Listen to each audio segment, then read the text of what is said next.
les entretiens des patriotes, bonjour à tous. Hommage de Macron à Gérard Collomb, le Herriot de Lyon. Une vacherie pour se venger? Avant de répondre à cette question, vous connaissez la routine. Je veux remercier tous ceux qui me permettent de me consacrer essentiellement à la réinformation en me finançant à l'aide de ces merci rémunérateurs. Et aujourd'hui sont à l'honneur Corsair, Péricardio Libre et User 5T. Il se reconnaîtra. Merci à eux du fond du cœur. Et puis je tenais aussi à vous remercier, vous êtes formidables. Tous les pouces levés, la diffusion sur d'autres réseaux sociaux, les gentils abonnements, les gentils messages.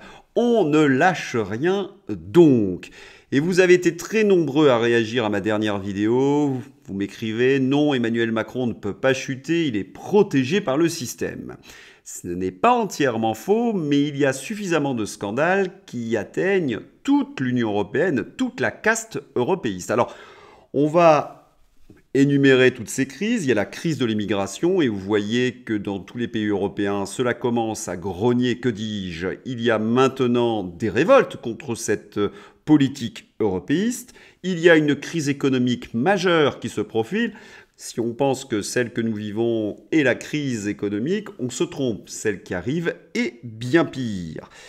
Il y a évidemment les révélations de tout ce qui concerne la pandémie qui devrait entraîner normalement des inculpations. Et puis, il y a la guerre en Ukraine et vous verrez dans ce journal que les Allemands et les Américains aimeraient résoudre le conflit au détriment d'ailleurs des solutions de Pustula ou d'Emmanuel Macron. Comment Macron pourra-t-il faire pour surmonter toutes ces crises? Je ne vois pas de solution. Le seul moyen, ça serait de partir ou de faire en sorte de donner le pouvoir à quelqu'un d'autre via peut-être Matignon. C'est ce que nous verrons peut-être d'ici quelques semaines. Ce qui est certain, et vous me l'avez écrit, donc, il est protégé par le système. On pense par exemple à ces députés LR. Loi immigration, plusieurs LR tendent la main au gouvernement dans une tribune. À la veille de l'examen du projet de loi, 17 députés, emmenés par Jean-Louis Thériault, se disent prêts à voter le texte, pour autant qu'il reste proche de la version adoptée par le Sénat le 14 novembre. On se rappelle que le Sénat, les sénateurs avaient enlevé l'amendement sur la régularisation des clandestins et que les députés veulent le remettre dans le projet de loi. S'il y est, la droite LR ne votera pas le texte. Alors on voit bien que tous ces députés, qu'ils soient de la France Insoumise et des LR, volent à chaque fois au secours d'Emmanuel Macron, mais voilà, il y a un vent de l'histoire. Vous avez tous les pays européens qui sont en ébullition, l'Espagne, le Danemark, la Suède, l'Allemagne, l'Irlande, les Pays-Bas. Est-ce qu'Emmanuel Macron et sa horde de députés complices pourront tenir très longtemps? Nous le verrons bien, mais j'y crois de moins en moins. Et puis, ils sont obligés d'utiliser des subterfuges législatifs pour faire passer les lois. Et de 19e 49.3, c'est une minorité qui impose sa loi. Alors, de quoi s'agit-il? Eh bien, nous sommes toujours dans le vote du budget. La motion de censure de la France Insoumise a été rejetée dimanche, ce qui vaut adoption de la partie recettes. Elisabeth Borne a aussitôt déclenché un nouveau 49.3 pour la partie dépenses du budget. L'Assemblée nationale a rejeté dimanche, dans un hémicycle quasi désert, ça c'est la plus grosse honte, la motion de censure de la France Insoumise déposée en réplique au 49.3 déclenché par Elisabeth Borne sur la partie recettes du budget de la Sécu. Il faut rappeler que la définition de la démocratie, entre autres, puisqu'il y a évidemment plusieurs entrées, mais une qui est très importante, c'est que les députés votent les lois et les députés sont élus évidemment par les électeurs français. À partir du moment où on prive le droit de vote aux députés, c'est qu'on n'est plus réellement en démocratie. Alors, si on n'est plus en démocratie, quel est le mot qui correspond? Le mot tyrannie, le mot dictature? Je vous laisse seul juge. Et puis, normalement, dans une démocratie, il y a des contre-pouvoirs. Il y a le Conseil constitutionnel qui devrait sanctionner durement ce gouvernement qui abuse d'un subterfuge législatif pour imposer sa volonté. Eh bien, vous le savez également, le Conseil constitutionnel est peuplé de créatures d'Emmanuel Macron qui font semblant de ne pas voir que nous basculons dans un régime autoritaire. Alors Emmanuel Macron se trouve cerné par tout ce que je vous ai dit. Emmanuel Macron se trouve presque emporté par le vent de l'histoire. Que fait-il? Vous le connaissez, le Emmanuel Macron. C'est la fuite en avant. Il demande à des cinéastes de le célébrer. Un documentaire secret sur Emmanuel Macron en cours de réalisation, supervisé par Cédric Jiménez. Ce film retracera le second mandat du président de la République. Le tournage a commencé. Si je résume ce qui est en train de se passer au mois de novembre avec Emmanuel Macron, il détourne les institutions en abusant comme jamais du 49-3. Il peut se le permettre parce qu'il a placé ses hommes de main au poste clé, que ce soit dans les médias ou au Conseil constitutionnel. Il s'est assuré également de la complicité de certains députés dans les rangs de l'opposition. Mais voilà, les Français découvrent au jour le jour les conséquences désastreuses de sa politique qu'il essaie de cacher. Et vous savez quels sont les moyens qu'il utilise. Il abuse et use de la communication comme jamais pour détourner le regard des Français sur des problématiques secondaires. Et là, il franchit une étape dans son délire, parce que là, on peut s'interroger véritablement sur son état mental. Il use de la propagande cinématographique. Et pour ceux qui ont quelques souvenirs historiques, ce n'est pas sans rappeler le culte de la personnalité, très cher à Mao ou à Joseph Staline. Est-ce que nous serons obligés d'admirer Kim Jong-Macron bientôt sur nos écrans? Je vous laisse seul juge. Seulement, il y a un véritable décalage entre le virtuel de la communication. Ils vivent dans un monde de folie, en fait. Emmanuel Macron, les communicants, les courtisans. Ça n'a plus rien à voir avec la réalité. Il y a un tel décalage. Et les Français, eux, vivent une autre dictature. C'est la dictature du réel. Cette dictature du réel, ce sont les conséquences de la politique d'Emmanuel Macron. C'est d'ailleurs ce que rappelle le journal La Provence à sa une. Une alternative de pays du tiers-monde. Se chauffer ou manger. Qui aurait pu imaginer, il y a encore 10 ans, que les Français, majoritairement, en seraient réduits à cette alternative? Se chauffer ou manger. Voilà les conséquences concrètes, physiques de la politique d'Emmanuel Macron et son ministre dilaté, Bruno Le Maire. Est-ce que cela peut durer très longtemps? Je n'y crois pas un instant. Emmanuel Macron devra lâcher du lest ou partir. D'ailleurs, il n'y a pas un jour où il est ridiculisé par ses prises de position. Souvenons-nous, guerre Hamas-Israël, Macron affirme sa détermination à obtenir la libération des otages français. Mais vous savez, si vous avez suivi ces entretiens, que la France n'a plus aucun crédit au Moyen-Orient du fait de la communication imbécile de notre président, à tel point que les ambassadeurs sur place ont envoyé une lettre de récrimination en disant « cela suffit ». Même les ambassadeurs français n'en peuvent plus de sa communication à outrance. Il avait promis la libération d'otages français, eh bien qu'en est-il? Zéro. Rovi Krivnoy avait été kidnappé par le Hamas. Il est libre à la demande du président russe Vladimir Poutine. Il possède les nationalités israéliennes et russes. Toujours aucun otage français libre. Catherine Colonna a bon espoir. Macron et Vladimir Poutine, il n'y a pas de photo, c'est juste factuel et triste, et cela vient d'Éric Revel. Et sur le front de l'Est, à Kiev, est-ce qu'Emmanuel Macron est dans le jeu des négociations ?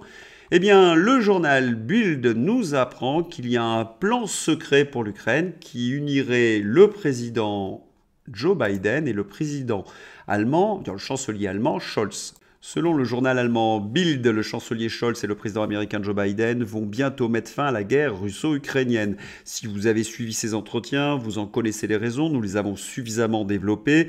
Le président américain Joe Biden ne peut remettre ce mandat en jeu en 2024, ayant dans sa chaussure cette épine, ce caillou qui pourrait être exploité par Donald Trump, la guerre entre la Russie et l'Ukraine. Il doit trouver donc des solutions pour y mettre fin. Quant au chancelier Scholz, il doit faire face aux conséquences économiques de cette guerre. C'est un véritable désastre. Les Allemands sont en colère et lui ont déjà signifié, par des élections intermédiaires, de sévères défaites. Le président ukrainien Zelensky doit être contraint de négocier avec le président russe Vladimir Poutine d'une manière très spécifique et d'accepter des compromis brutaux. Alors, quelle est la stratégie de Scholz et Joe Biden? Eh bien, c'est de limiter l'aide, ne pas couper entièrement l'aide, limiter l'aide pour obliger Zelensky, n'ayant plus suffisamment de moyens pour mener la guerre, de négocier avec la Russie. Sinon, c'est la défaite totale militaire. Et puis Joe Biden doit faire face à un bilan qui mécontente son électorat démocrate. Les électeurs démocrates, en effet, en veulent à cette équipe gouvernementale, en veulent à Joe Biden et à Blinken, à Kirby, d'avoir manqué de fermeté vis-à-vis de Benjamin Netanyahou. Allez, sans transition, nous allons ouvrir la page Gérard Collomb. Tout est parti d'un tweet du président de la République. Gérard Collomb est mort. Il fut le digne successeur d'Édouard Herriot. Les Lyonnais sont orphelins et je partage leur chagrin. Régis de Castelnau trouve cela tellement minable. Et pourquoi? Colomb a été un de ceux qui ont porté l'imposteur au pouvoir. Il lui a fourni un ministre de l'Intérieur, mais a quitté ce poste en raison de désaccords politiques. Vexé, le petit rat narcissique le renvoie uniquement à la succession d'Édouard Herriot, dont plus personne ne sait qui c'est. Si, je sais qui c'est, et ce n'est pas véritablement un compliment d'être comparé à Édouard Herriot. C'est une véritable vacherie qui ressemble fort à une vengeance. Je vais vous montrer pourquoi. Pour commencer le portrait de Gérard Collomb, on va revenir en arrière. Nous sommes en 2017, lors de l'investiture d'Emmanuel Macron, et Gérard Collomb ne peut cacher ses larmes. Il est en effet un des promoteurs de cette créature du Marais, Emmanuel Macron. Il est responsable de ce que nous vivons au même titre que François Bayrou.